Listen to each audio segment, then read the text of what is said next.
जय हिंद दोस्तों। आज के इस वीडियो में मैं आप सभी से बात करूंगा यूपी ट्रिपल स्टेनो 1224 के कट ऑफ के विषय में। किस बार आपका कट ऑफ कितना जा सकता है, आपका कितना स्कोर हो तो आप सभी लोग अपने स्किल टेस्ट की तैयारी कर सकते हैं। उसके साथ साथ कितने बच्चों ने एग्जाम दिया है, कितने बच्चों ने एग्जाम स्किप किया है, पेपर का लेवल क्या रहा है, इन सभी को एनालिसिस करने के बाद आपको कट ऑफ बताऊंगा। इस समय आप सभी लोग देख रहे होंगे यूट्यूब पे बहुत सारे वीडियो हैं कट ऑफ की। कोई कह रहा है कि आपका कट ऑफ 60 जाएगा, कोई कह रहा है कि 65 जाएगा, लेकिन प्रूफ कोई नहीं दे रहा है। आज की इस वीडियो में मैं आपको प्रूफ के साथ बात करूंगा कि इस बार आपका फाइनल कट ऑफ कितना जाने वाला है, क्योंकि जो आपका स्किल टेस्ट है इसके कट ऑफ से कोई मतलब नहीं होने वाला है। फाइनल सिलेक्शन उसी का होगा जो फाइनल नंबर प्राप्त करेगा। तो आप सभी लोग इस वीडियो को लास्ट तक अवश्य देखिएगा। दोस्तों, जैसा कि आप सबको पता होगा यूपी ट्रिपल स्टेनो के अंतर्गत इस बार टोटल 1224 पदों पे आपकी वैकेंसी आई थी और इस 1224 के सापेक्ष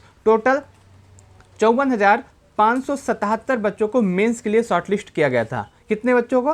54,577 बच्चों को मेंस के लिए शॉर्टलिस्ट किया गया था। लगभग देखें तो यहाँ पे आप देख सकते हैं 44.58 गुना बच्चों को मेंस के लिए शॉर्टलिस्ट किया गया था। आपका जो एग्जाम हुआ इसमें जो बच्चों का अटेंडेंस है लगभग 40 से 45 के आसपास रहा है। 45 में मैक्सिमम बता रहा हूँ, इससे ज़्यादा बच्चे बिल्कुल भी नहीं आए थे और जो ज़्यादा संभावना है वो 40% के आप आसपास मान सकते हैं कि जो आपके एग्जाम में 54,577 बच्चों को शॉर्टलिस्ट किया गया था, इसमें से सिर्फ और सिर्फ 40% के आसपास बच्चे मेंस का एग्जाम देने आए, इससे भी कम आए होंगे। और उसके साथ साथ अगर हम बात करें जो बच्चे मेंस का एग्जाम देने आए हैं उसमें से भी आप ये बात मान के चलेंगे कि 90% लोग ऐसे हैं जिनको स्किल टेस्ट बिल्कुल भी नहीं आते, जिनको स्टेनो बिल्कुल भी नहीं आता है, वो बस एग्जाम देने आए थे, वो एक प्रैक्टिस देने आए थे। आप ये मान सकते हैं क्योंकि जो आपका स्टेनो का सिलेबस है सेम सिलेबस आपका जूनियर असिस्टेंट 3284 का है।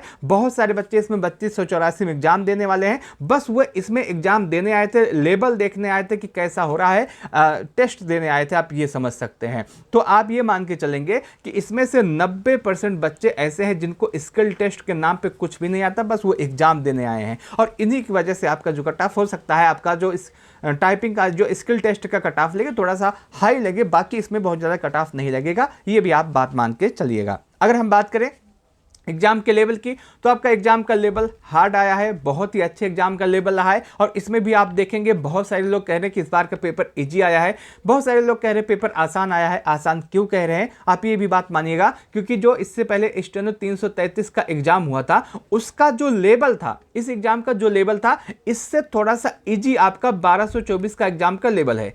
ये भी बात आप मानिएगा, क्योंकि जो 333 का एग्जाम हुआ था इसमें एग्जाम का लेवल बहुत हाई था। बहुत सारे बच्चे सोच के कहते हैं 333 में मैं अपना जो हिंदी का सेक्शन उसमें अच्छा करूंगा, जो आपका रीजनिंग का सेक्शन उसमें अच्छा करूंगा, बाकी यूपी स्पेशल कंप्यूटर नहीं आएगा तो कोई बात नहीं। लेकिन जो 333 का हिंदी ही था वो भी इतनी ज़्यादा हाई लेवल का आ गया है कि कई बच्चे उसमें 10 से 12 के आसपास स्कोर कर पाए हैं। लेकिन जो आपका एग्जाम रहा है कल 1224 का, ये एग्जाम का लेवल उस 333 की तुलना में थोड़ा सा इजी आया है, उसके सापेक्ष थोड़ा सा इजी आया है। लेकिन ओवरऑल अगर आप पेपर के लेवल को देखें बिल्कुल भी आपका पेपर आसान नहीं था।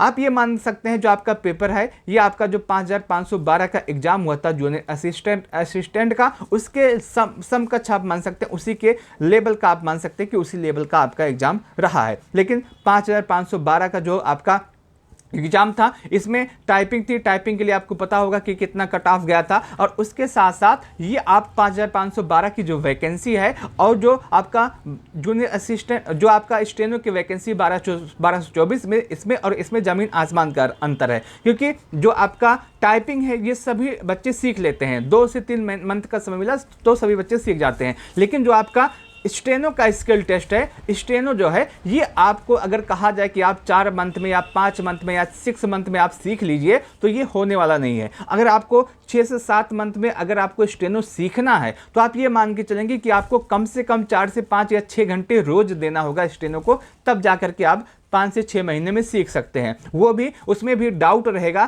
कि आपका स्किल हो पाएगा या नहीं, आप क्वालिफाई हो पाएंगे या नहीं, आपका कितनी गलतियां होती, इन सभी चीज़ों पे डिपेंड करेगा। तो आप ये बात मान के चलेंगे कि जिनका अभी स्किल टेस्ट नहीं तैयार है, वो सोच रहे हैं कि जब आपका इसमें स्किल टेस्ट होगा तो मैं स्टेनो सीख लूँगा, तो इतना भी आसान नहीं है। आप ये बात मान के चलिएगा। बाकी अगर हम एग्जाम के लेवल की बात करें तो एग्जाम का लेवल आपका अच्छा खासा आया है। हार्ड आप मान के चलिएगा। अगर कोई कह रहा है कि एग्जाम का लेवल इजी आया है तो उसको हिंदी ही दिखा दीजिएगा। अगर उसके हिंदी में भी 25 प्लस सही हो जाते हैं तो आप मान लीजिएगा कि आपका पेपर एग्जाम इजी आया है। लेकिन इसमें जो हिंदी आई थी ये भी आपका अच्छे खासे लेवल का था। जो बहुत ज़्यादा पढ़ने वाला था उसके भी 22 या 20 के आसपास प्रश्न सही हुए हैं। और उसके साथ साथ हिंदी देखने में हो सकता है कि इजी लगे, क्योंकि 2 से 3 या 4 प्रश्न इजी आए भी थे। लेकिन पूरी हिंदी अगर आप कहें 30 के 30 प्रश्न इजी था तो बिल्कुल भी सही बात नहीं है। और आप हिंदी की बात करें तो आपका हिंदी जो था इसमें आप मान के चलेंगे 15 से 18 के आसपास बच्चों का एवरेज स्कोर है। बहुत सारे बच्चों का इससे अधिक स्कोर हुआ होगा, बहुत सारे बच्चों का इससे कम भी स्कोर हुआ होगा, लेकिन यही बच्चों का एवरेज स्कोर आ रहा है। उसके बाद रीजनिंग की बात करें तो रीजनिंग में आपका एग्जाम का लेवल में अच्छे खासी रीजनिंग आई थी। और इसमें अगर हम लेवल की बात करें तो आप इसका लेवल मॉडरेट टू हार्ड मान के चल सकते हैं। और इसमें 15 में से बच्चों का जो रीजनिंग में सही हुआ है 12 से 13 के आसपास हुआ है। और यदि आपका 12 से 13 के आसपास सही है तो आपका बहुत अच्छा स्कोर है। उसके बाद हम बात करते हैं कंप्यूटर की। और कंप्यूटर आपके एग्जाम में जो आया था बहुत ही अच्छे खासे लेवल का आया था, अच्छे सवाल पूछे गए थे। हार्ड इसका लेवल मान के चलिएगा। और 15 में से यदि आपका स्कोर कंप्यूटर में 8 के आसपास या 7 के आसपास है तो बहुत अच्छा स्कोर आप मान सकते हैं। उसके बाद हम बात करते हैं यूपी स्पेशल की। यूपी स्पेशल में अच्छे खासे सवाल पूछे गए थे। 2-3 सवाल इतने हाई पूछे गए थे जिनका कोई जवाब नहीं। आप मान सकते हैं कि यूपी स्पेशल में यदि आपने 20 में से कुल मिलाकर के 20 में से यदि आपका स्कोर 8 से 10 के आसपास बन रहा है तो आपका बहुत अच्छा स्कोर है। इस समय सभी लोग यूपी स्पेशल और कंप्यूटर का दिखा रहे हैं कि मेरे पढ़ाई में से आया है, मैंने जो पढ़ाया है वही आया है। अरे भैया, अगर आपको यूपी स्पेशल करना है यूपी SSSC लेवल का तो आप परीक्षा वाड़ी उठाइए। और जितने भी एग्जाम इस समय हो रहे हैं यूपी SSSC के अंतर्गत सभी सवाल आपको परीक्षा वाड़ी की बुक में मिल जाएंगे, कहीं आपको नहीं जाना है। परीक्षा वाड़ी इस समय बेस्ट है जो यूपी स्पेशल को कंप्लीट करने के लिए आप पढ़ सकते हैं। उसके बाद आपका अगला आता है जीके जीएस। जीके जीएस जो आपके एग्जाम में था इसके भी सवाल बहुत ही अच्छे खासे लेवल के पूछे गए थे। और इसमें यदि आपका 20 में से 8 के आसपास स्कोर बन रहा है तो आपका परफेक्ट स्कोर है। ये आपका सब्जेक्ट वाइज आपका सेफ अटेम्प्ट है, आप ये मान के चलिएगा। आगे अगर हम बात करें इन सभी को एनालिसिस करने के बाद आपका कट ऑफ कितना जा रहा है, आपका स्किल टेस्ट के लिए कट ऑफ क्या जाएगा, फाइनल कट ऑफ कितना हो सकता है, आपका कितना स्कोर हो तो आप अपना 100% इसको दे सकते हैं। इसके विषय में अगर हम बात करें, देखिए आपका जो स्टेनो होने वाला है इसका जब स्किल टेस्ट होगा तो ये भी सवाल आता है कि कितने गुना बच्चों को बुलाया जाएगा। आप मान के चलेंगे कि कम से कम 10 गुना बच्चों को और अधिक से अधिक 15 गुना बच्चों को तो बुलाया ही बुलाया जाएगा। आप ये मान सकते हैं अगर 10 गुना बच्चों को बुलाया जाता है तो 12,240 बच्चों को बुलाया जाएगा। अगर 12 गुना बच्चों को बुलाया जाता है तो 14,688 बच्चों को, और अगर 15 गुना बच्चों को बुलाया जाता है तो 18,360 बच्चों को। और आप यही मान के चलिएगा कि जो आपका स्किल टेस्ट होने वाला है इसमें 15 गुना बच्चों को तो बुलाया ही जाएगा।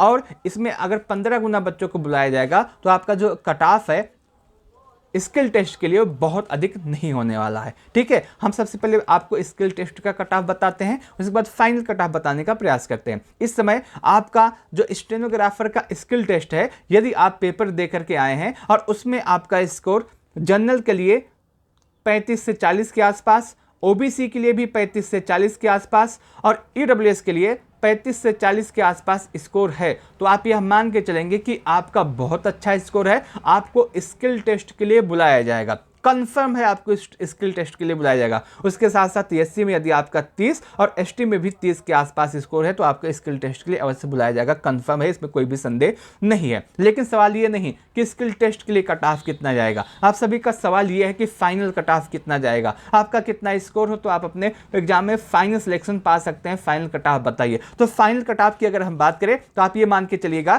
कि जितने भी बच्चों को स्किल टेस्ट के लिए बुलाया जाएगा, चाहे आपका 12,000 हो या 15,000 हो या 18,000 हो, जितने भी बच्चों को स्किल टेस्ट के लिए बुलाया जाएगा, आप ये मान के चलेंगे कि उसमें से लगभग 10 से 15% ही बच्चे स्किल टेस्ट में पास होंगे, बाकी सभी बच्चे पास हो भी नहीं पाएंगे, क्योंकि ऊपर वाले जो बच्चे हैं जिनका अच्छा स्कोर है उनको स्किल टेस्ट बिल्कुल भी नहीं आती है और ना ही वो 6 मंथ में स्किल टेस्ट सीख सकते हैं। मैं आपको बताऊं, बहुत सारे बच्चे इसमें स्टेनो में 1224 में जो एग्जाम दिए हैं, उनका एग्जाम 3284 जूनियर असिस्टेंट में लगा है। अब जब उनका एग्जाम जूनियर असिस्टेंट में सही होगा तो अपना फोकस जूनियर असिस्टेंट की टाइपिंग में लगा देंगे कि हाँ मुझे सबसे पहले जॉब चाहिए, और वो अपना जो स्किल टेस्ट है सीखने का स्टेनो वो छोड़ देंगे, क्योंकि सभी को इस समय जॉब चाहिए, बाकी कुछ नहीं चाहिए, बस जॉब चाहिए। इसीलिए आप मान के चलेंगे कि यदि आपका स्कोर इस समय 45 से 50 के आसपास बन रहा है स्टेनो 1224 में,